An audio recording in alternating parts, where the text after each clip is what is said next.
नमस्कार, माझं नाव शुभम रमेश कौटकर. ही माझी आई ज्योती रमेश कौटकर, वय 55 वर्ष. मागच्या 2 ते 3 वर्षापासून माझ्या आईला गुडघ्यांचा त्रास होत होता. चालताना त्रास होणे, उठता बसताना त्रास होणे, या सगळ्या गोष्टींनी ती त्रस्त होती. त्याच्यानंतर आम्ही ब्रह्मचैतन्य हॉस्पिटलला आलो. इथे आम्हाला सुशील कुलकर्णी सर भेटले. त्यांनी आम्हाला दोन्ही गुडघ्यांच्या गाद्या चेंज करायचा सल्ला दिला. त्याच्यानंतर 2 ते 3 दिवसांनी आम्ही हॉस्पिटलमध्ये ऍडमिट झालो. आईचं गुडघ्यांचं ऑपरेशन झालं. याच्यामध्ये आईच्या गाद्या चेंज करण्यात आल्या. जवळपास 24 तासांनी आईला फिजिओथेरपी देऊन वगैरे चालण्यासाठी लावलं. त्याच्यामध्ये 2 ते 3 स्टेप आई चालली.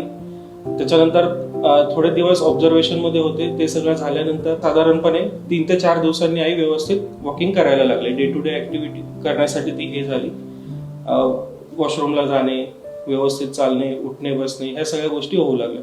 याच्यामध्ये पूर्ण काळामध्ये आम्हाला हॉस्पिटलने खूप सपोर्ट केला. डॉक्टरने देखील खूप व्यवस्थित सजेशन दिला. ओव्हरऑल एक्सपिरियन्स जो होता हॉस्पिटलचा तो छान होता.